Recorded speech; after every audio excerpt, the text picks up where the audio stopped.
আসসালামু আলাইকুম দর্শক।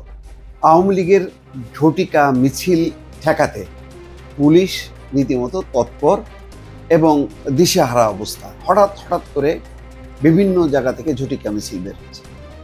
খুলনা থেকে, ঢাকা থেকে, তারপরে চট্টগ্রাম থেকে, এবং আরও দিনকে দিন বাড়ছে। যত বেশি ঝটিকা মিছিলের তৎপরতা বাড়ছে, পুলিশ রীতিমতো দিশেহারা অবস্থা। তারা খুঁজে বেড়াচ্ছে যে কারা মিছিল করলো, কিভাবে করলো। এখন এই ঝটিকা মিছিল প্রতিরোধ করা খুব কঠিন।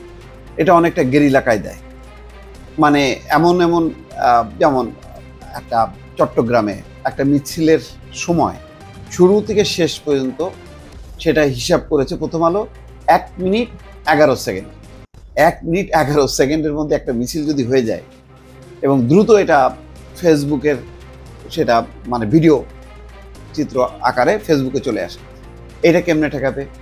তারপরে দক্ষিণ গেট থেকে আওয়ামী লীগ কার্যালয়, সব মিলে 3-4 মিনিট। এই সময়ের মধ্যে পুলিশ খবর পেয়ে সেই জিনিসগুলিকে প্রতিরোধ করা তো কঠিন। খুলনাতে আজকে একইভাবে ঝটিকা মিছিল। এখন ঝটিকা মিছিল আতঙ্কে পুলিশ। সর্বশেষ যে খবর সেটা হচ্ছে খুলনা নগরে আওয়ামী লীগের ঝটিকা মিছিল, নেতা কর্মীদের খুঁজছে পুলিশ।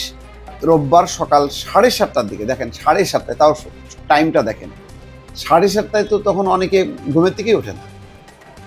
7:30টার দিকে 0 পয়েন্ট এলাকায় আওয়ামী লীগ খুলনা জেলা শাখা ব্যানারে তারা এই মিছিল করেন। আওয়ামী লীগের প্রথম কোনো কর্মসূচি 5ই আগস্টের পর 8 মাসের মাথায় খুলনায় প্রথম পা রাখলো। অথচ গত 15 বছরে কোনো বিরোধী দল এক মুহূর্তের জন্য বেরোতে পারেনি এই আওয়ামী লীগের দাপটে। এখন তারা নিজেরাই 8 মাস পরে একটা ঝটিকা মিছিল করবে। সকালে ওই মিছিলের ছবি এবং ভিডিও সামাজিক যোগাযোগ মাধ্যমে ছড়িয়ে পড়ে। ওই ভিডিও এবং ছবি দেখা যায় একদল লোক ব্যানার নিয়ে 0 পয়েন্ট এলাকায় বিক্ষোভ করছে। ব্যানারে শেখ মুজিবুর রহমান এবং শেখ হাসিনার ছবি। এই সময় শেখ হাসিনা ভয় নাই, রাজপথ ছাড়ি নাই, শেখ হাসিনার সরকার বারবার দরকার, শেখ হাসিনা ফিরবে আবার বীরের বেশে প্রভৃতি স্লোগান দেওয়া হয়। আওয়ামী লীগের নেতাদের কেউ কথা বলতে রাজি হয়নি। তবে ডুমুরিয়া উপজেলা আওয়ামী লীগের এক নেতা বলেন, আমাদের নির্দেশনা ছিল মিছিলে পরিচিত কোনো মুখ থাকবে না। এই কারণে উপজেলা এবং ইউনিয়ন পর্যায়ের অপরিচিত নেতা কর্মীদের দিয়ে মিছিল করানো হয়েছে।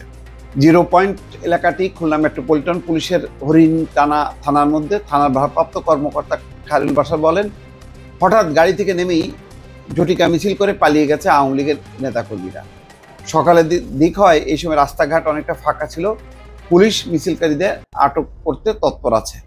তো এই হচ্ছে অবস্থা। এখন গেরিলা কায়দায় আওয়ামী লীগ একটা যে গণতান্ত্রিক রাজনৈতিক দল ছিল, এখন আছে এটা বলবো না। 5ই আগস্টের মধ্য দিয়ে একটা ফ্যাসিবাদী দল এবং শাসন খাত হয়েছে। ফলে এটা গণতান্ত্রিক দল কিনা বলা মুশকিল। তবে এখন তারা গণতান্ত্রিক কায়দায় মিছিল করছে, কিন্তু সেটা আবার গেরিলা কায়দায় ঝটিকা মিছিল, যেটার নাম বলা হচ্ছে। এখন তারা সংগঠিত হচ্ছে, মানে সময় তো অনেক, মানে এতদিন প্রায় 8 মাস বসে থাকাটাও তো এটা চরম ব্যর্থতা যে এত দাপট এখন একটা ঝটিকা মিছিল বের করতে পারে না। তো কোথাও 20-30-50 জন মিলে তারা করতেছে। দেখা যাক এখন এই বিষয়ে পুলিশও তৎপর। এখন এটা তারা কি অনুমতি পাবে? যেহেতু আওয়ামী লীগ এখন নিষিদ্ধ হয়নি, ফলে আইন অনুযায়ী এটা মিছিল করলে দণ্ডনীয় অপরাধ সেটা না, বরং এই মিছিল যদি বাধাগ্রস্ত করা হয়, পরে ইন্টারন্যাশনাল কমিউনিটি বলবে যে সভা সমাবেশের অধিকার দিতে হবে।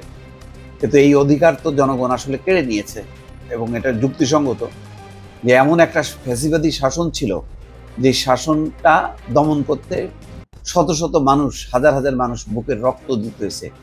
এখন যেই দলকে উৎখাত করতে যে মানুষ বুকের রক্ত দিল, সেই দল কি গণতান্ত্রিক অধিকার পাবে কিনা, সেটাও এখন সরকারের বা দেশের মাথা, তারা নীতি নির্ধারক, তারা এখন সিদ্ধান্ত নেবে। দর্শক ভালো থাকবেন, আল্লাহ হাফেজ।